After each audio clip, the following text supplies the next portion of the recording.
Before we begin, drop a comment below with your country and what time it is right now where you're watching. Whether it's sunrise in Nairobi, midnight in New York, afternoon in Canada, or evening in the Philippines, I want to know. Don't just sit back, tell me where in the world you are. Now, let's dive into the story. Chapter 1, The Offering. The mansion's marble floor felt like ice beneath Seraphina's bare feet as her stepfather's meaty hand shoved her forward. Rain hammered against the towering windows of the Blackthorn estate, each drop echoing like gunshots in the cavernous entryway. She stumbled, her oversized sweater sliding off one shoulder, revealing bruises that painted her pale skin like watercolors. The chandeliers above cast dancing shadows across her face, making her green eyes shimmer with unshed tears. Tonight, she wasn't just Seraphina anymore, she was cargo, a debt payment wrapped in shame and terror. Here she is, Lucian, her stepfather wheezed, his voice dripping with the fake politeness he used when he wanted something. My stepdaughter. She's substantial. Strong. Good for bearing children. His words hit Seraphina like physical blows, each syllable designed to strip away what little dignity she had left. She kept her eyes fixed on the polished marble, counting the black veins that spider-webbed through the stone. Anything to avoid looking at the man who was about to own her. The man they called the Beast of the North, vampire, killer, monster. The silence stretched like a taut wire ready to snap. Seraphina could feel eyes on her, studying her like she was livestock at auction. Her heart hammered so loud she was sure everyone could hear it. The rain outside seemed to pause, as if the world itself was holding its breath. Then she heard it, footsteps. Not the heavy stomping of her stepfather, but something else. Something that moved like liquid shadow across the floor, each step precise and predatory. The sound made her skin prickle with an awareness she didn't understand. When the footsteps stopped, Seraphina felt heat radiating from somewhere just in front of her. Not the clammy warmth of human skin, but something deeper, more dangerous. Like standing too close to a fire that could either warm you or consume you completely. A voice spoke, low and rich as dark honey, with an accent she couldn't place. Look at me. 2 words, spoken so quietly they were almost a whisper, yet they carried more authority than her stepfather's shouting ever had. Her body responded before her mind could catch up, her chin lifting slowly until her eyes met molten gold. The world tilted sideways. Lucian Blackthorn stood before her like something carved from shadow and starlight, his black hair catching the chandelier's glow, his pale skin perfect as marble. But it was his eyes that stole her breath. Golden pools that seemed to see straight through to her soul. For a heartbeat, something flickered across his face. Not the cold hunger she'd expected, but something else. Something that looked almost like protection. Then his expression hardened into an unreadable mask, and he stepped back into the shadows. The girl stays, he said, his voice carrying the weight of absolute command. You leave. Now. And as her stepfather's protests faded into the storm last night, Seraphina realized her real story was just beginning. Dawn crept through the silk curtains of Seraphina's new prison, painting everything in shades of pearl and rose gold. The bedroom was larger than her stepfather's entire apartment, with a 4-poster bed that could sleep 6 and walls lined with books in languages she couldn't read. She pressed her face against the window, watching groundskeepers tend to gardens that looked like something from a fairy tale. Everything was beautiful. Everything was perfect. And she was more alone than she'd ever been in her life. The fancy nightgown they'd given her hung loose on her curves, making her feel like a child playing dress-up in someone else's dream. A soft knock interrupted her thoughts, and a woman entered carrying a silver tray. Elena was her name, the head housekeeper, with kind eyes and graying hair pulled back in a neat bun. Good morning, Miss Seraphina, she said warmly, setting the tray on a table by the window. Mr. Blackthorn thought you might be hungry. The smell of fresh pastries and coffee filled the air, making Seraphina's stomach growl embarrassingly loud. At her stepfather's house, breakfast had been stale cereal when she was lucky. Here, even the napkins looked expensive. She touched one gingerly, half afraid it might disappear. "He's not what people say, you know," Elena said quietly, arranging flowers in a crystal vase. "Mr. Blackthorne. The stories they tell in town, they're not the whole truth." Seraphina looked up sharply, searching the older woman's face for signs of deception. But Elena's expression was gentle, almost maternal. "He saved my daughter once. From men who would have hurt her. Didn't ask for anything in return, just made sure she was safe." The words planted a seed of confusion in Seraphina's chest. Monsters didn't save people. Monsters didn't care about safety. Did they? The day passed in a blur of unfamiliar luxury. Elena showed her the library, the music room, the conservatory filled with exotic plants that seemed to pulse with their own life. Everywhere she went, Seraphina felt eyes watching her, not threatening, but protective. Like invisible guardians keeping her safe from dangers she couldn't see. The staff spoke to her with respect, not the snickering cruelty she was used to. For the first time in years, no one called her names or made jokes about her weight. It was unsettling how good it felt to be treated like a human being. As evening approached, Seraphina found herself in the mansion's grand ballroom, moonlight streaming through massive windows to pool on the polished floor. She was alone, but somehow she knew she wasn't really alone. The sensation of being watched had followed her all day, but it didn't feel threatening anymore. It felt almost caring. She began to hum softly, a lullaby her mother used to sing before the accident that changed everything. The melody echoed in the vast space, and for a moment, she felt peace. Then she heard footsteps, those same liquid shadow steps from the night before. Her heart began to race, but not with fear. With something else entirely. Something that felt dangerously close to hope. Lucian emerged from the shadows like he belonged to them, his golden eyes catching the moonlight as he moved across the ballroom floor. Tonight he wore a simple black shirt and dark jeans instead of the formal suit from yesterday, making him look younger, more human. Almost. Seraphina's breath caught as she noticed the way he moved, too fluid, too graceful, like a predator pretending to be tame. He stopped several feet away, giving her space, but she could feel the heat radiating from his skin like he carried his own personal fire. "You have a beautiful voice," he said, and there was something raw in his tone that made her shiver. "I didn't know anyone was listening," she whispered, wrapping her arms around herself. The ballroom suddenly felt enormous, making her acutely aware of how small she was in comparison to everything around her. How small she was in comparison to him. Lucian's eyes tracked the movement and something flickered across his face, anger, but not at her. At whoever had taught her to make herself smaller. "In this house, you never have to hide," he said quietly. "Not your voice, not yourself. Do you understand?" The words hit her like a physical touch, warm and reassuring and terrifying all at once. He began to move closer, each step measured and careful, like he was approaching a wounded animal. "Your stepfather told me you were difficult. Rebellious. A burden." His voice carried a dangerous edge now, and Seraphina saw his hands clench into fists at his sides. "I see no burden. I see a woman who's been treated like she doesn't matter when she's the only thing in that room that did." The words hung between them like a bridge she was afraid to cross. No one had ever said anything like that to her before. No one had ever looked at her like she was something precious instead of something to be hidden away. Why? The question escaped before she could stop it. "Why are you being kind to me? Everyone says you're. She couldn't finish the sentence, couldn't say the word monster to his face when he was looking at her like she hung the moon. Lucian's laugh was soft and bitter, like dark chocolate with too much cocoa. "Because kindness is a choice, Seraphina. And I've spent too many years choosing its opposite."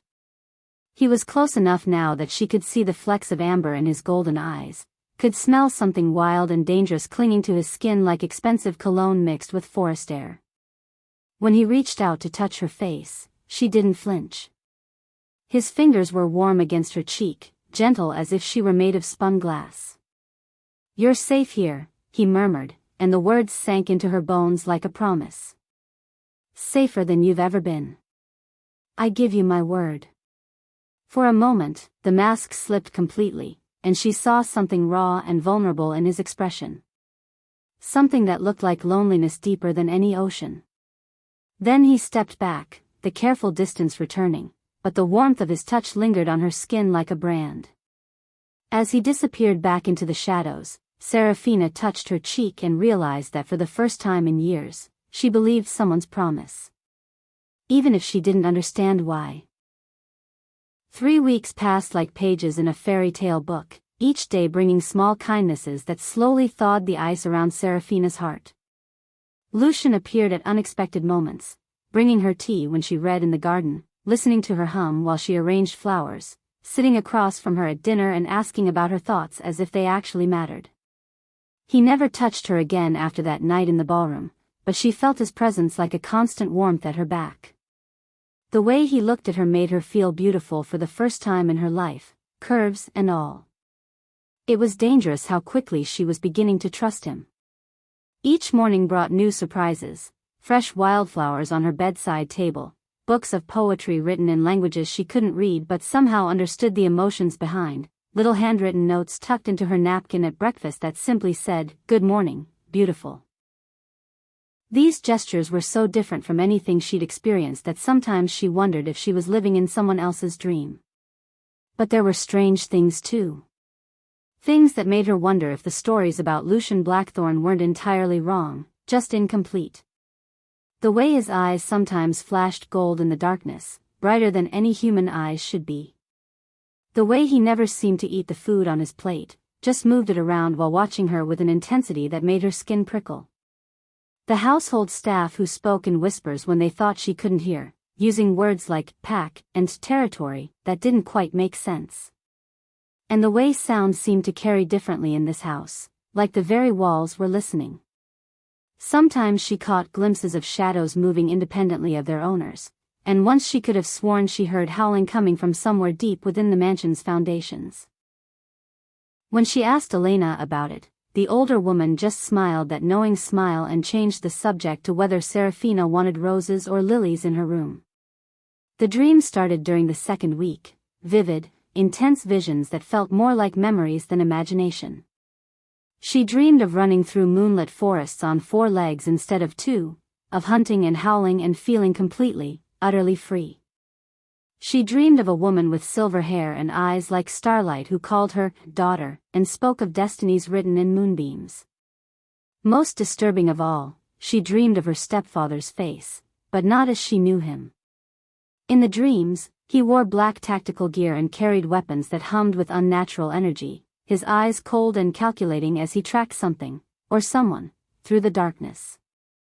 She always woke from these dreams with her heart racing and the strange sensation that something was trying to remember itself inside her mind. One evening, while exploring the mansion's east wing, Seraphina discovered a room that took her breath away. The heavy oak door had been unlocked, though she was certain Elena had mentioned this area was off-limits to guests. Perhaps Lucian had decided to trust her with more of his secrets. The walls were lined with weapons, swords, daggers, things she didn't have names for, all gleaming sharp and deadly in the lamplight. Ancient crossbows hung beside modern firearms, and display cases held what looked like ammunition made from silver and some kind of glowing blue substance. But it was the paintings that made her blood run cold. Battle scenes filled with creatures that looked like wolves but stood on 2 legs, their eyes glowing gold in the painted darkness. In the center of it all hung a portrait of Lucian, but not as she knew him. This Lucian had fangs bared in a snarl, claws extended, golden eyes blazing with inhuman fury. The plaque beneath read, Alpha Prime, Lord of the Northern Territories. Her hands shook as she moved closer to examine the artwork, each painting telling a story of violence and supernatural warfare that made her stomach clench with instinctive fear.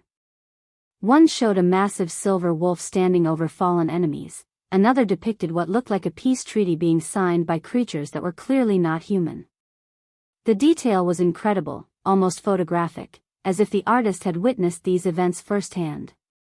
As she studied the paintings, something glinted behind one of the frames, a corner of paper or photograph that had been carefully hidden.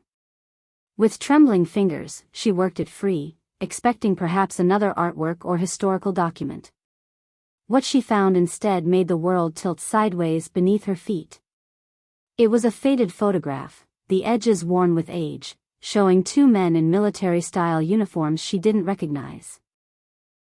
The uniforms were black with silver insignia that seemed to shift and move in the lamplight, symbols that hurt to look at directly, like they were designed to be seen only by inhuman eyes. One of the men was unmistakably Lucian, though he looked years younger, his face harder and more severe than the gentleman who brought her tea. But it was the other figure that made her blood freeze in her veins. Her stepfather stood beside Lucian, not the broken, desperate man she knew, but someone confident and dangerous, his eyes sharp with predatory intelligence.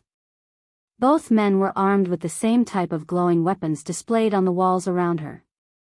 With hands that could barely hold steady, she turned the photograph over.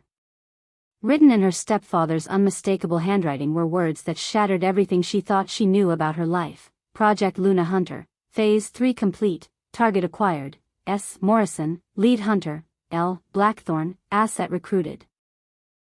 Below that, in different ink, as if added later, subject shows no signs of awakening. Recommend immediate proximity protocol. The bloodline must not be lost. The photograph slipped from her nerveless fingers, floating to the floor like a leaf in autumn, carrying with it the destruction of every assumption she'd made about her past, her present, and the man who had supposedly saved her. Her scream echoed through the mansion like breaking glass, a sound torn from the very depths of her soul as the implications crashed over her in waves. Her stepfather wasn't just a gambling addict who had sold her for money. He was something far worse, a hunter, a predator who had spent years tracking her like prey. Every memory of her childhood recontextualized itself in the span of a heartbeat. The way he'd watched her sometimes when he thought she wasn't looking, clinical and calculating. The strange questions he'd asked about her dreams, her feelings, whether she ever felt different from other people. The way he'd moved them constantly from city to city, never staying anywhere long enough for her to form real connections or feel settled. It hadn't been poverty or restlessness, it had been surveillance, observation, the methodical study of a specimen. Within seconds, Lucian appeared in the doorway, moving faster than should have been possible. His eyes were blazing gold, just like in the painting, and for a terrifying moment she saw the truth of what he was. Not vampire, as her stepfather had claimed. Something else. Something with fur and fangs and claws that could tear a person apart without breaking a sweat. But now she understood that her stepfather had known exactly what Lucian was when he'd handed her over. This hadn't been a desperate gamble or a cruel punishment, it had been a calculated delivery, the final phase of a plan that had been in motion for years. Seraphina, he said, and his voice carried a rumble that vibrated in her chest like distant thunder. She pressed herself against the wall, suddenly understanding why people called him the Beast of the North, but also understanding that he might have been as manipulated as she was. "Please," she whispered, and the word came out broken and small. "Please don't hurt me." But even as she said it, she wasn't sure if she was talking to Lucian or to the ghost of her stepfather's deception that now haunted every corner of her mind. The gold faded from his eyes instantly, replaced by something that looked like pain and confusion as he took in her terrified expression and the photograph lying on the floor between them. He stopped moving toward her, his hands raised in surrender, and she saw them tremble slightly.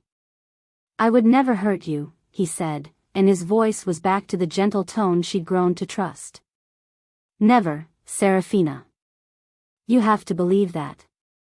His gaze fell to the photograph, and she watched his face go through a series of emotions, recognition, understanding, and then a fury so pure it made the air around him shimmer with heat. "Where did you find this?" he asked, his voice deadly quiet as he bent to retrieve the photograph. She watched him study it, saw the moment when he read the writing on the back, witnessed the way his entire body went rigid with a rage that promised violence to whoever had orchestrated this deception. "I found it behind the frame," she managed to say, her voice barely above a whisper. "Lucian, what does it mean? What is Project Luna Hunter? What's a proximity protocol?" The questions tumbled out of her like water through a broken dam, each one carrying the weight of a lifetime of lies and manipulation. She needed answers, needed to understand how deep this conspiracy went and whether anything in her life had ever been real. Lucian set the photograph on a nearby table with movements so controlled they spoke of barely leashed violence. "Your stepfather," he said, and each word carried enough venom to kill, "is a supernatural hunter. One of the best, actually. He works for a government organization that most people don't know exists, a group that tracks and studies beings like me. Like us." He gestured to the weapons on the walls, and suddenly their presence made terrible sense. These weapons, this room, it's not just a collection. It's a trophy case. Evidence of hunts, battles, captures. Your stepfather and I, we have history, Seraphina. Dark history that I thought was buried in the past. The room seemed to spin around her as more pieces of the puzzle clicked into place. "The proximity protocol," she said, the words tasting like ash in her mouth. "He didn't sell me to you. He delivered me. He knew what you were, knew what I might be, and he used you to trigger whatever's sleeping inside me." Lucian's nod was barely perceptible, but it confirmed her worst fears. Every moment of kindness, every gentle gesture, every look that made her feel beautiful and wanted, how much of it was real, and how much was the result of supernatural manipulation orchestrated by the man who was supposed to protect her? "The mate bond is real," Lucian said, as if reading her thoughts. "Whatever your stepfather planned, whatever he hoped to accomplish, the connection between us isn't something that can be manufactured or forced. It exists independent of his schemes." He took a careful step closer, his hands still raised in a gesture of peace. "But you're right about one thing. He's been planning this for years. The question is why? What makes you so important that he'd spend decades positioning you like a chess piece on a board?" The gold was creeping back into his eyes, not with anger at her, but with the promise of what he'd do to her stepfather when he found him. As she looked between him and the painting, between the man who brought her tea and the monster snarling from the canvas, between the photograph that revealed a conspiracy spanning years and the gentle hands that had never once hurt her, she realized that believing might be the most dangerous thing she'd ever done. Some truths, once seen, could never be unseen. And some monsters wore the faces of angels until the moment they decided to show their teeth. But as she stared into Lucian's golden eyes and saw pain there instead of deception, love there instead of calculation, she understood that some bonds transcended even the most elaborate manipulation. The photograph had revealed the scope of her stepfather's betrayal, but it had also revealed something else, that despite being used as a pawn in someone else's game, she had found something real in the darkness. Something worth fighting for, even if it meant facing the truth about what she might become. The moonlight streaming through the windows seemed brighter now, more alive, and deep in her chest, something that had been sleeping for 22 years began to stir. Her stepfather had been right about one thing: proximity to Lucian was triggering changes in her that she didn't understand. But what he couldn't have predicted was that those changes wouldn't make her his weapon. They would make her Lucian's salvation, and perhaps, if she was brave enough to embrace what was awakening inside her, her own as well. The hunt he'd orchestrated was about to become something far more dangerous than he'd ever imagined. Because some prey, when cornered, discovered they had claws of their own. Chapter 2: The Hunt Begins. The black SUV pulled up to the mansion's gates just as the sun disappeared behind the mountains, casting everything in shades of crimson and shadow. Seraphina watched from her bedroom window as 3 men climbed out, their movements sharp and aggressive like hunting dogs picking up a scent. She recognized the walk of the one in front, confident, swaggering, entitled. Her stepfather. But the two men flanking him were strangers, broad-shouldered and mean-eyed, with the look of people who enjoyed causing pain. Her hands shook as she gripped the curtains, and for the first time since arriving at the mansion, she felt truly afraid. "He can't take me back," she whispered to the empty room, but even as she said it, she knew her stepfather had probably found some legal loophole, some paper that gave him the right to drag her away from the only place she'd ever felt safe. The thought of leaving Lucian, of going back to the cramped apartment and the constant stream of cruel words, made her stomach clench with panic. She'd gotten too comfortable here, too used to kindness. Now it was all going to be ripped away, just like everything else good in her life always was.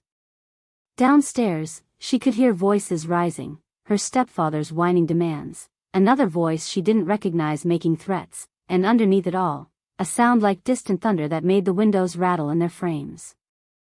Lucian's voice, but different. Deeper.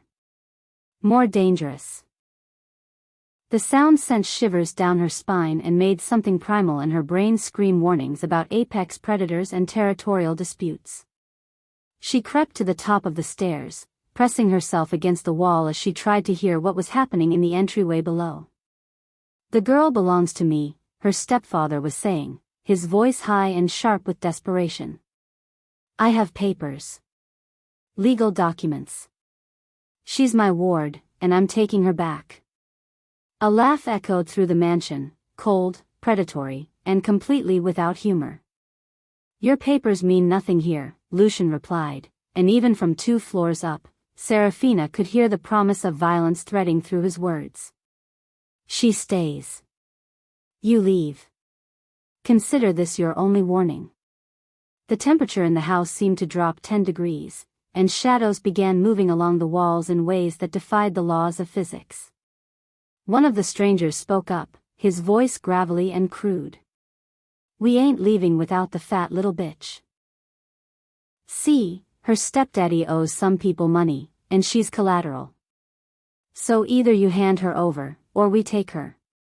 The silence that followed was deafening, like the moment before a thunderstorm breaks.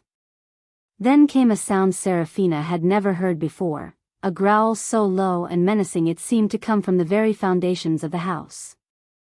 When Lucian spoke again, his voice had changed completely, carrying harmonics that spoke directly to the primitive parts of the human brain. "Get out of my territory. Now." And as the lights began to flicker and the shadows started to take the shape of things with too many teeth, Seraphina realized that her stepfather had made a very serious mistake. He'd threatened something that belonged to an alpha, and alphas didn't give warnings twice. The sound of splintering would echoed through the mansion as something heavy crashed into the front doors. Seraphina pressed herself deeper into the shadows at the top of the stairs, her heart hammering against her ribs as chaos erupted in the entryway below. She could see flashes of movement, her stepfather scrambling backward, one of his companions pulling something metallic from his jacket, and in the center of it all, Lucian moving like liquid death. His eyes blazed gold in the flickering light, and when he smiled, she caught a glimpse of fangs that definitely hadn't been there during their quiet dinners together. The air itself seemed to thicken with supernatural energy, making her skin tingle with electricity as power rolled off Lucian in waves that made the ancient chandelier above them sway ominously. Behind her, she heard soft footsteps approaching, and Elena's familiar voice whispered, "Stay back, dear one. What's about to happen isn't meant for mortal eyes." But there was something different about Elena's voice now. Something that carried harmonics similar to Lucian's, but older, deeper, like the sound of wind through primordial forests. Seraphina glanced back and saw the housekeeper standing in the hallway, but her usual warm, maternal expression had been replaced by something ancient and knowing. Her eyes, which had always been a gentle brown, now flickered with silver light that seemed to pulse in rhythm with Seraphina's heartbeat. "You really shouldn't have brought weapons into my home," Lucian said conversationally, as if he was commenting on the weather instead of stalking 3 grown men like they were prey. One of the strangers raised what looked like a gun, but but it wasn't any ordinary weapon. The metal gleamed with the same unnatural blue glow she'd seen on the ammunition in the trophy room. Silver bullets designed to kill supernatural creatures. Her stepfather had come prepared for war, and the realization that he'd planned this level of violence made her stomach clench with terror.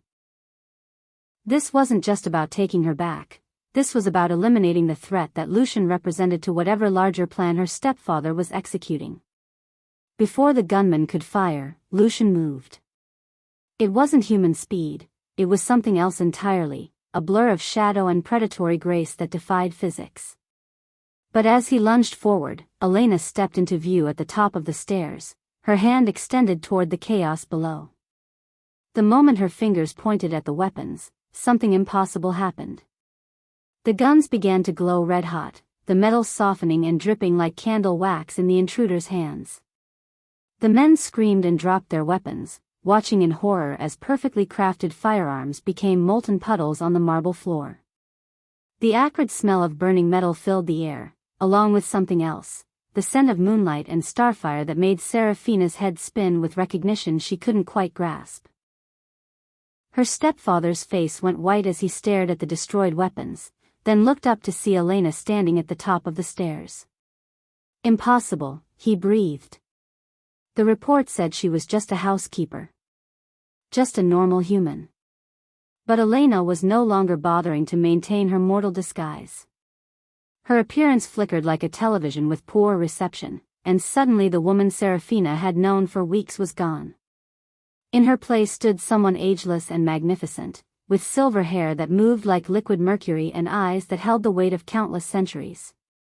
Her simple housekeeper's dress had transformed into robes that seemed to be cut from the night sky itself, complete with patterns of stars that shifted and pulsed with their own inner light. "Hello, Thomas," Elena said, and her voice now carried the authority of mountains and the whisper of cosmic winds. "It's been a long time since you've seen me in my true form." "Not since that night in Romania when you helped slaughter an entire pack of my children." Her stepfather, Thomas, apparently not the Stephen Morrison she'd known, stumbled backward, his face cycling through terror, recognition, and desperate calculation. "Celine," he whispered, using a name that made the air itself seem to vibrate with power. "But you're supposed to be bound." The binding ritual worked. "We made sure you couldn't interfere directly in mortal affairs anymore." Celine, Elena, the moon goddess herself, laughed, and the sound was like silver bells mixed with the howl of wolves under a full moon. "Did you really think a few human sorcerers with delusions of grandeur could bind me permanently? The ritual weakened me, yes. Forced me to take physical form and limited my direct intervention. But it could never truly contain divinity, Thomas. And you made one crucial error in your calculations." She gestured towards Seraphina, and suddenly the strange dreams, the sense of being watched and protected, the way coincidences had led her to this mansion all made terrible, wonderful sense. "You assumed I would remain passive while you hunted the last of the Luna bloodline. You forgot that some bonds transcend even divine law." The remaining conscious gunman made a break for the door, abandoning his companions without a backward glance as the reality of facing an actual goddess sank in. "Smart man," Seraphina thought distantly, even as her world continued to reorganize itself around this impossible revelation. Elena, Celine, had been with her all along, not just as a housekeeper but as a guardian. Every moment of safety she'd felt in this house, every sense that she was being protected by forces beyond her understanding, had been the literal truth. The moon goddess had been making her tea and arranging flowers and asking about her day while orchestrating events on a cosmic scale. Her stepfather, however, seemed determined to dig his own grave deeper. "You think you're clever," he gasped, pulling something from his jacket, not a weapon this time, but what looked like a communication device crackling with the same blue energy as the destroyed guns. "You think this changes anything? The organization knows where she is now. They know what she's becoming. Even if you kill me, there will be others. Hundreds of others. We've been planning this for decades, goddess. Your little Luna project ends tonight." His finger hovered over what was clearly a panic button, and Seraphina realized that her stepfather's arrival wasn't just about reclaiming her, it was about calling in an army. Lucian snarled, his partially shifted form radiating enough heat to make the air shimmer, but before he could move, Celine spoke a single word in a language that predated human civilization. The communication device crumbled to dust in Thomas's hand, and every piece of technology in the mansion. Lights, security systems, even the grandfather clock in the hallway, went silent. The only illumination came from Celine's starlight robes and Lucian's golden eyes, creating an otherworldly tableau that looked like something from the beginning of creation. "There will be no reinforcements tonight," she said calmly. "No rescue. No extraction. Just you, facing the consequences of a lifetime spent hunting my children." "Why?" The question escaped from Seraphina's lips before she could stop it, her voice barely above a whisper in the supernatural silence that had fallen over the mansion. "Why reveal yourself now? Why not before? Why let him hurt me for so long if you could have stopped it?" The pain in her voice seemed to affect Celine more than any physical blow could have. The goddess's expression softened, and for a moment she looked exactly like the Elena who had comforted her during nightmares and brought her soup when she was sad. "Because, my dear child, divine intervention comes with cosmic consequences," Celine replied, her voice heavy with ancient sorrow. "Every time I act directly in mortal affairs, I create ripples that affect the balance between realms. I could have saved you from years of suffering, yes. But doing so might have prevented you from developing the strength you'll need for what's coming. The Luna power awakening inside you isn't just about being Lucian's mate. It's about becoming the bridge between the supernatural and mortal worlds. That kind of responsibility requires someone who understands both pain and compassion, someone who has been broken and chose to heal rather than seek revenge." Lucian had been listening to this exchange with growing understanding, and now he stepped closer to where Thomas cowered against the wall. "You knew," he said, his voice carrying the rumble of distant thunder. "When you recruited me all those years ago, when you convinced me to work with your organization, you knew about Seraphina. You knew about the mate bond before I did." Thomas's silence was answer enough, and Lucian's control slipped another notch. Claws extended from his fingertips, and his canine teeth elongated into proper fangs as the wolf in him responded to the betrayal. "How long have you been planning this? How long have you been using me to hunt my own kind?" "Long enough," Thomas wheezed, some of his old arrogance returning now that the initial shock was wearing off. "Long enough to know that the mate bond makes you predictable, Wolf. We knew that if we could get the girl close enough to you, your instincts would do the rest. Every kindness you showed her, every moment of protection, every tender look was just biology driving you toward our ultimate goal. You think you chose to love her? You think any of this is real? It's all programming, Blackthorn. Supernatural programming that we've learned to exploit." The words hit both Lucian and Seraphina like physical blows, designed to undermine the foundation of everything they'd built together. For a moment, doubt flickered across Lucian's face, and Seraphina felt her heart clench with the possibility that their connection might be nothing more than supernatural manipulation on a scale she couldn't comprehend. But then Celine spoke, her voice cutting through the poison of Thomas's words like moonlight through darkness. "The mate bond cannot be artificially created or manipulated," she said with the authority of someone who had woven the very laws that govern such connections.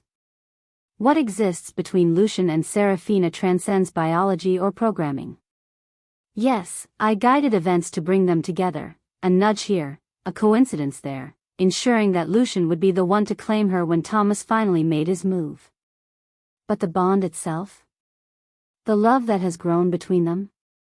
That is entirely their own creation, built on choice and trust and genuine affection. Even I cannot manufacture that kind of connection." Thomas's face contorted with frustrated rage as his psychological weapon failed to achieve its intended effect. "It doesn't matter," he snarled. "Real or not, it ends tonight. The organization has protocols for dealing with divine intervention. Containment spells that even work on goddesses. Weapons designed specifically to kill Lunas before they can fully awaken. You may have won this battle, Celine, but the war is far from over.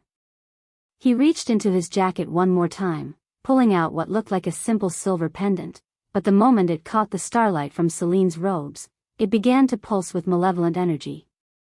The pendant exploded with light that was the antithesis of everything warm and welcoming, cold, clinical illumination that made shadows retreat and caused both Lucian and Celine to hiss in apparent pain. Binding light, Celine gasped, her form flickering as if the artificial illumination was interfering with her ability to maintain physical presence. Impossible. Those techniques were lost centuries ago. But Thomas was grinning now, the expression transforming his face into something cruel and triumphant. Lost to you, maybe. But the organization has been collecting forbidden knowledge for generations. We know exactly how to deal with your kind. The binding light intensified, and Seraphina watched in horror as both her protectors were forced to their knees by whatever energy the pendant was releasing. This was it, the moment when all the planning and manipulation would pay off, when her stepfather would complete whatever mission he'd spent decades orchestrating. But as she watched Lucian struggle against the light's effects and saw Celine's divine radiance begin to fade, something inside Seraphina's chest began to burn with an intensity that had nothing to do with fear or anger. It started as warmth, then grew into heat, then blazed into something that felt like molten silver flowing through her veins. The binding light that was causing so much agony to the supernatural beings below seemed to have no effect on her whatsoever. If anything, it made the burning sensation stronger, as if her body was responding to the artificial illumination by generating its own form of radiance. Without conscious thought, she began walking down the stairs, each step making the burning sensation more intense until she felt like she might burst into flames from the inside out. Seraphina, no. Lucian managed to gasp through gritted teeth. The light, it's designed to kill Lunas. It will burn you alive the moment your power fully manifests. But she couldn't stop moving, couldn't ignore the pull that was drawing her toward the confrontation below.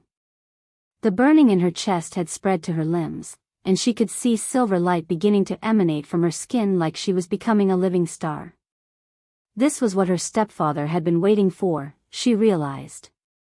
This was the moment when whatever he'd spent years planning would finally come to fruition. Thomas looked up as she approached, his grin widening into something genuinely terrifying. There she is, he breathed. After all these years, the Luna finally awakens. Do you have any idea how long we've been waiting for this moment, Seraphina? How many resources we've invested in making sure you survived long enough to reach your full potential? The pendant's light pulsed brighter, and she could feel it trying to latch onto the power building inside her, trying to bind and contain something that felt infinite and wild and utterly beyond human control. But as the silver radiance continued to build beneath her skin, as Lucian and Celine fought against the binding light's effects, and as her stepfather prepared to spring whatever trap he'd been building for decades, Seraphina realized something that changed everything. The power awakening inside her wasn't afraid of the binding light, it was hungry for it. Like a flame that grew stronger when exposed to wind, her Luna abilities were feeding on the very energy that was supposed to destroy them. The organization had prepared for a lot of contingencies, but they'd made one crucial error in their calculations. They'd assumed that a Luna's power would follow the same rules as other supernatural abilities. They were about to learn just how wrong they were. Chapter 3, The Alpha's Truth. Lucian led her to his private study, a room she'd never been allowed to enter before. The walls were lined with ancient books and artifacts that seemed to pulse with their own inner light, and the air itself felt thick with power and old magic. He gestured for her to sit in a leather chair by the fireplace, then began pacing like a caged wolf, his movements restless and predatory. The golden glow in his eyes hadn't completely faded, and she could see the tension coiled in his shoulders like a spring wound too tight. Whatever he was about to tell her, it was costing him everything to say it. My name is Lucian Blackthorne, he began, his voice carefully controlled. I am the Alpha Prime of the Northern Territories, leader of the largest werewolf pack in North America. The words hung in the air between them like a bridge spanning an impossible chasm. Werewolf. The stories she'd heard as a child, the movies that made them look like mindless beasts, the legends that painted them as monsters, none of it had prepared her for the reality of the man standing before her. This wasn't some mindless creature driven by bloodlust. This was someone who brought her tea and listened to her hum and treated her like she mattered. I bought you from your stepfather because I could smell his lies, could hear the way he talked about you like you were nothing.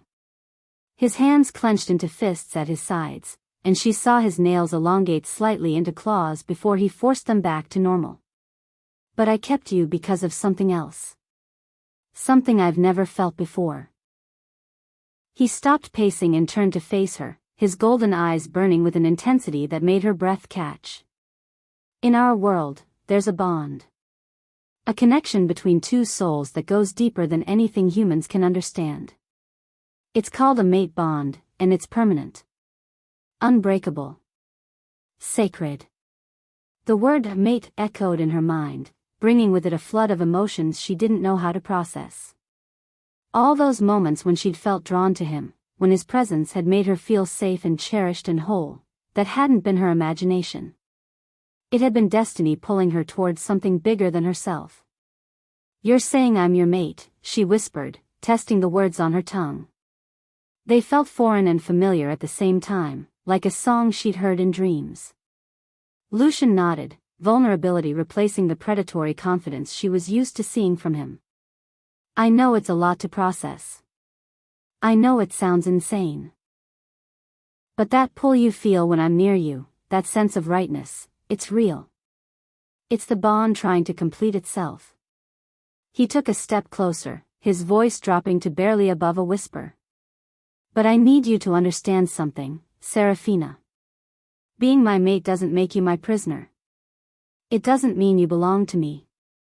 It means we belong to each other, if you choose it. The bond can only be completed if both parties accept it willingly. She looked into his golden eyes and saw a truth that shook her to her core. This powerful, dangerous man, this alpha who commanded respect and fear in equal measure, was putting his heart in her hands and trusting her not to break it. The realization was terrifying and exhilarating and absolutely, completely overwhelming. Seraphina stood and walked to the window, needing space to think, to breathe, to process the magnitude of what Lucian had just revealed. Outside, the moon hung full and silver in the star-scattered sky, and she could swear she heard something howling in the distance, a sound that spoke to parts of her soul she didn't know existed. Behind her, Lucian remained perfectly still, giving her the time she needed to decide her fate. The silence stretched between them like a test, heavy with possibility and fear in equal measure. Everything she thought she knew about herself, about the world, had just been turned upside down. The mate bond he described felt both foreign and familiar, like a song she'd heard in dreams but never understood the words to. As she pressed her palm against the cool glass, watching the moonlight paint silver patterns across the gardens below, memories of her childhood began to surface with startling clarity. The way her mother used to stand at windows just like this one, staring at the moon with an expression of longing so intense it had frightened her 5-year-old mind. The lullabies her mother sang that weren't in any language she recognized, but somehow conveyed emotions deeper than words. The way animals had always been drawn to her mother, not just domesticated pets, but wild creatures that would emerge from forests to simply sit in her presence, as if basking in some invisible warmth that radiated from her very being. Show me, she said finally, turning back to face him. If this is what you are, if this is what we are, then show me. All of it. Lucian's eyes widened, surprise flickering across his features like candlelight in a sudden breeze. Seraphina, the change, it's not something most humans can handle seeing. It's intense, and once you see it, you can't unsee it. His voice carried the weight of someone who had witnessed too many people run screaming from what he truly was. But she shook her head, moving closer to him with a determination that surprised them both. The warmth she felt when he was near had intensified since his revelation, as if her body was responding to the truth on a cellular level. I've spent my whole life being afraid, she said, each word carrying the weight of years of suppressed courage. Afraid of my stepfather, afraid of being hurt, afraid of taking up too much space in the world. I'm tired of being afraid. If you want me to choose, then I need to see everything. As she spoke, she became aware of a strange sensation against her chest. The small locket she'd worn since childhood was growing warm against her skin.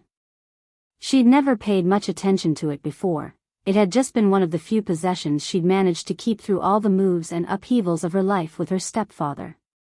Her mother had given it to her the night before the accident, along with strict instructions to never take it off and never try to open it until she was ready. At 5 years old, she'd assumed ready meant when she was older. Now, at 22, she was beginning to suspect it meant something else entirely. Lucian nodded slowly, recognizing the resolve in her voice and the steady way she met his gaze despite the impossibility of what he was asking her to accept. He began to remove his shirt with movements that were both graceful and purposeful, each gesture revealing more of the man she'd come to care for while simultaneously preparing to show her the creature that lived beneath his skin. Seraphina's breath caught as she saw his body, not just the sculpted muscle and pale skin that spoke of supernatural strength, but the scars that crisscrossed his torso like a roadmap of old battles. Some were thin and precise, clearly from blades, while others were jagged and brutal, telling stories of claws and fangs and violence that had tested the limits of even supernatural healing. The locket against her chest was growing warmer by the moment, almost hot now, and she found herself reaching up to touch it through the fabric of her dress. The moment her fingers made contact with the small silver pendant, the world around her seemed to shift slightly, as if she was seeing it through a different lens. Colors became more vivid, sounds more distinct, and she could smell things that hadn't been apparent before: the wild, earthy scent that clung to Lucian's skin, the lingering traces of supernatural energy that Elena had left behind during her revelation, and underneath it all, something that smelled like moonlight and starfire and ancient magic. "Are you all right?" Lucian asked, pausing in his preparations as he noticed her suddenly heightened awareness. "You look different. More present, somehow." She nodded, though she wasn't entirely sure what was happening to her. The locket felt like it was burning against her skin now, and images were beginning to flash behind her eyes, brief glimpses of things that felt like memories but couldn't possibly be her own. A woman with silver hair standing on a cliff overlooking a dark forest. The same woman fighting creatures with red eyes and pale skin, moving with inhuman speed and grace. And through it all, a sense of desperate urgency, as if time was running out for something infinitely precious. He closed his eyes and let the change begin, and Seraphina watched in fascination as his human form started to give way to something altogether more primal. It started with his breathing, which became deeper, more controlled, then spread outward like ripples in a pond. His bones began to shift and elongate, the sound like distant thunder as his skeleton restructured itself to accommodate his true nature. Muscle mass increased dramatically, his already impressive physique expanding into something that spoke of supernatural strength and predatory power. The transformation wasn't violent or painful looking. Instead, it seemed like he was finally allowing his true self to emerge after being confined by human limitations. His face changed first, jaw extending as fangs erupted from his gums, the points gleaming white in the moonlight streaming through the windows. His golden eyes blazed brighter than any earthly light, becoming twin suns that seemed to burn with their own inner fire. Dark fur sprouted along his arms and shoulders, the color a rich chocolate brown that looked impossibly soft despite the obvious power contained within his transformed frame. When he flexed his hands, deadly claws emerged where fingernails had been, not crude weapons, but elegant extensions of his will that could rend steel as easily as silk. But it was his presence that changed the most dramatically. The air around him thrummed with power so intense it made her teeth ache and her bones vibrate with harmonic frequencies that spoke directly to primitive parts of her brain. This was an alpha in his true form, a creature that could level mountains and command armies with nothing but his will. The supernatural energy radiating from him was almost visible, creating heat waves in the air and making the very molecules around him dance with barely contained force. This was what rulers of the supernatural world looked like when they stopped pretending to be human. The locket against her chest had become almost unbearably hot now, and without conscious thought, she reached up and unfastened the delicate chain. The moment the pendant touched her palm, it sprang open with a soft click that seemed to echo with supernatural significance. Inside, where she had always assumed there was a photograph of her mother, was something impossible. The interior of the locket contained what looked like a miniature window into another world, and within that window, images were moving like a supernatural film reel. She gasped as she recognized the figure at the center of the moving image, her mother, but not as she remembered her. This version of her mother had silver hair that moved like liquid mercury and eyes that blazed with the same starlight she'd seen in Elena's divine form. But more shocking still, her mother was clearly not human. She moved with inhuman speed and grace, and silver light radiated from her skin like she was a living constellation. Around her, a pack of wolves fought desperately against creatures with red eyes and pale skin, vampires, she realized with a chill that went straight to her bones. When the transformation was complete, Lucian stood before her as something caught between man and wolf, beautiful and terrifying in equal measure. For a moment, fear spiked through her, every human instinct screaming at her to run from the apex predator standing 3 feet away. But the images in the locket were still playing, and she watched in growing understanding as her mother. The woman she'd been told died in a simple car accident, wielded power that made the very air around her shimmer with silver fire. This wasn't just any supernatural being. This was Aluna, the mythical female wolves that Lucian had described as legends. Lucian, she whispered, her voice shaking as the implications crashed over her in waves. Look at this. Look at what's in my mother's locket. She held up the pendant so he could see the moving images within, watched his golden eyes widen as he took in the sight of another Luna wielding power that defied comprehension. In the tiny window, her mother was clearly leading the battle against the vampires, her silver radiance coordinating the wolves' attacks while simultaneously weaving what looked like barriers of pure light around the undead creatures. But then he whimpered, a sound so soft and vulnerable that it broke her heart even as she struggled to process what the locket was showing her. This wasn't a monster standing before her. This was Lucian, the man who brought her tea and protected her from her stepfather and looked at her like she hung the stars. The man who had just trusted her with the most dangerous secret of his existence, making himself completely vulnerable to her judgment. Without thinking, she reached out and touched his face with her free hand, feeling the soft fur and warm skin beneath her palm while still holding the locket where they could both see its impossible contents. "You're magnificent," she whispered, meaning every word as she looked into golden eyes that held centuries of loneliness and hope in equal measure. But even as she spoke, the images in the locket were reaching their climax. She watched her mother gather silver light around herself like a cloak, saw her speak words that made the air itself ripple with power, witnessed her sacrifice herself in a blaze of radiance that seemed to trap the vampires in some kind of supernatural prison. The last image was of her mother, clearly dying, pressing the locket into the hands of a 5-year-old Seraphina while whispering words that the locket somehow allowed her to hear clearly. "When you're ready, my darling. When the seal begins to weaken, you'll know what to do." The images faded, leaving behind only silence and the weight of revelations that reshaped everything she thought she knew about her life. Her mother hadn't died in a car accident, she died fighting vampires, using her Luna power to create some kind of barrier or seal that had apparently been protecting Seraphina for 15 years. And if her mother had been a Luna, if the power was hereditary as Lucian had suggested, then every time she used her own abilities, she might be weakening whatever protection her mother had died to create.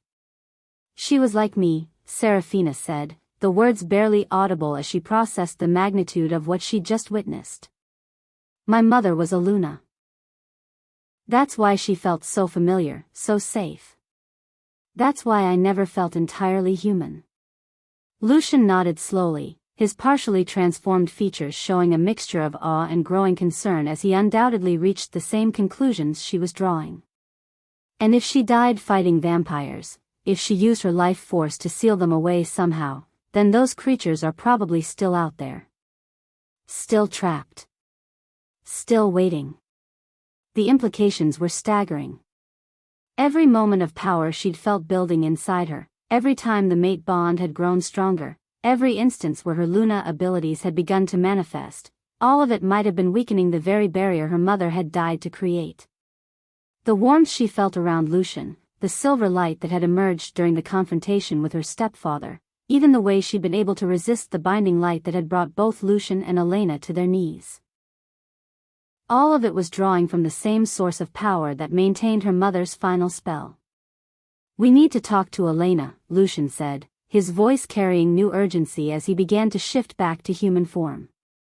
"If your mother was the Luna who died 15 years ago, if she's the one who created the Great Seal that's kept the Crimson Coven imprisoned, then Elena will know about it. She'll know what it means that you're awakening, what we can do to maintain the barrier without." He trailed off, but she knew what he wasn't saying. Without her having to sacrifice herself the way her mother had. In that moment, surrounded by moonlight and magic and the impossible truth of what they could be together, Seraphina made her choice. But it wasn't just the choice to accept the mate bond or embrace her supernatural nature. It was the choice to fight for a future that her mother had died to make possible, to find a way to protect the world without repeating the cycle of sacrifice that had claimed the previous generation. She would learn to control her power, would find a way to strengthen the seal instead of weakening it, and she would do it all while building something beautiful with the man who had shown her what love could feel like. But even as she reached these decisions, even as she felt the mate bond settling into place like a missing piece of her soul finding its home, a chill ran down her spine. If the images in the locket were accurate, if her mother had been fighting vampires when she died, then somewhere in the world, ancient enemies were stirring. The seal was weakening whether she used her power or not. Time itself was eroding the barrier that held back creatures who had been waiting 15 years for revenge. Her awakening wasn't just about finding love or accepting her destiny. It was about preparing for a war that had been temporarily postponed, not permanently ended. The locket in her hand grew cool once more, as if it had expended its energy in showing her the truth about her heritage. But the knowledge it had imparted would stay with her forever, a reminder that some gifts came with responsibilities that spanned generations. As she looked into Lucian's eyes and saw her own determination reflected there, she realized that they weren't just choosing each other, they were choosing to stand together against whatever darkness was coming. The Luna and the Alpha, bound by love but driven by duty, ready to face whatever threats emerged from the shadows of the past. Chapter 4, The Blood Moon Battle. The attack came at dawn, just as Seraphina thought she was beginning to understand her new world. She woke to the sound of howling, not the lonely call she'd heard the night before, but something else. Something filled with rage and challenge and the promise of violence. Through her bedroom window, she could see shapes moving through the forest that surrounded the mansion, too large to be natural wolves, too coordinated to be random. These were werewolves, and they were here for blood. Lucian's blood, specifically, if the way they were positioning themselves around the house was any indication. Lucian burst through her door without knocking, his eyes blazing gold and his body already partially shifted. "Stay here," he commanded, his voice carrying harmonics that made her bones vibrate. "Lock the door, don't come out no matter what you hear, and if anyone gets through that isn't me or Elena, there's a panic room behind the bookshelf. Use it." He moved to leave, then turned back, crossing the room in 2 quick strides to cup her face in his hands. "I love you," he said, and the words hit her like lightning. "Whatever happens, remember that. I love you, Seraphina, and I will come back to you." Then he was gone, leaving her alone with the sound of approaching violence. The battle began as the sun crested the mountains, turning the sky the color of blood and fire. From her window, Seraphina could see Lucian in his full wolf form, massive, silver-furred, moving like liquid death as he met the attacking pack head-on. But there were so many of them, at least 15 wolves against one, and even as she watched him tear through their ranks with the skill of someone born to war, she could see him tiring. These weren't random rogues, they were trained fighters, coordinated and deadly, and they'd come prepared for a siege. The leader of the attacking pack was enormous, even bigger than Lucian, with fur as black as midnight and eyes that burned red instead of gold. When he spoke, his voice carried clearly to her window, amplified by whatever supernatural acoustics governed this new world she'd stumbled into. "Give us the human, Alpha," he snarled. "She doesn't belong in our world. Her presence weakens us all." Lucian's response was a roar that shook the windows and sent birds fleeing from the surrounding trees. The message was clear, over his dead body. Which, judging by the odds, might not be far from the truth. That's when Seraphina made the most dangerous decision of her life. Ignoring every instinct and every order Lucian had given her, she ran from the room and down the mansion's grand staircase. She could feel something building inside her chest, a heat that had nothing to do with fear and everything to do with the bond Lucian had described. He was hurt, she could feel it like her own pain, and every fiber of her being was screaming at her to help him. As she burst through the front doors and into the chaos of the battle, something inside her shifted. Something wild and powerful and completely unfamiliar. The last thing she remembered thinking before the world exploded into silver light was that some bonds were worth dying for. And some women were a lot more than they appeared to be. Silver light erupted from Seraphina's skin like a nuclear blast, washing over the battlefield and freezing every wolf in place.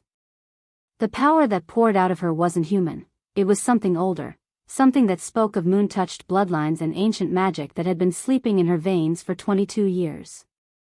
When the light faded, she stood in the center of the carnage wearing a crown of starlight and eyes that blazed silver instead of green. The attacking wolves had fallen to their bellies in submission, whimpering like pups before something far more powerful than any alpha. Even their leader, the massive black wolf who had challenged Lucian, was pressed flat against the ground with his ears back and his throat exposed. Lucian shifted back to human form and stared at her with a mixture of awe and recognition. "Luna," he whispered, and the word carried reverence like a prayer. "You're a Luna. The first one born in over 3 centuries." The pieces clicked together in Seraphina's mind like puzzle pieces finding their perfect fit. Luna, the mythical female wolves who were said to be blessed by the moon goddess herself, capable of commanding any werewolf regardless of pack loyalty or alpha status. She'd always felt different, always felt like she was meant for something more than her mundane human life. Now she knew why. The leader of the attacking pack shifted back to human form, his face slack with shock and something that looked like terror. "Forgive me, Luna," he pleaded, his voice shaking. "We didn't know. We thought you were just human, just a weakness that would destroy our kind. If we had known what you were." He trailed off, unable to finish the sentence. Seraphina looked down at him with her new silver eyes, feeling power coursing through her like electricity, understanding instinctively that she could command him to do anything and he would obey without question. The temptation was intoxicating, but she was still herself underneath the magic. "Go," she said, and her voice carried new harmonics that made the air itself vibrate. "Return to your territory and tell the others what you've seen here. Tell them that the northern territories are under Luna protection, and anyone who challenges that will answer to me." The attacking wolves fled like shadows before dawn, leaving behind only the scent of fear and submission. Lucian moved to her side, careful not to touch her without permission, his golden eyes still wide with wonder. "Are you all right?" he asked softly, and she could hear 1,000 questions in those 4 words. She turned to face him, her mate, her alpha, the man who had saved her from a life of cruelty and shown her what love could feel like. "I'm perfect," she said, and meant it. The silver light faded from her skin, leaving her looking human again except for her eyes, which retained flecks of starlight. "I'm exactly who I was always meant to be." As Lucian pulled her into his arms and she felt the mate bond finally complete itself in a rush of perfect contentment, Seraphina thought her story was over. She was wrong. Miles away, in a tower that scraped the clouds above New York City, an ancient vampire queen watched the battle's conclusion through a crystal orb, her red lips curving into a smile that promised chaos. "So," she purred to the shadows around her. The Luna bloodline survives after all. How interesting. For the first time, Seraphina felt safe in Lucian's arms, but in the shadows of the world, another pair of crimson eyes had already chosen her fate.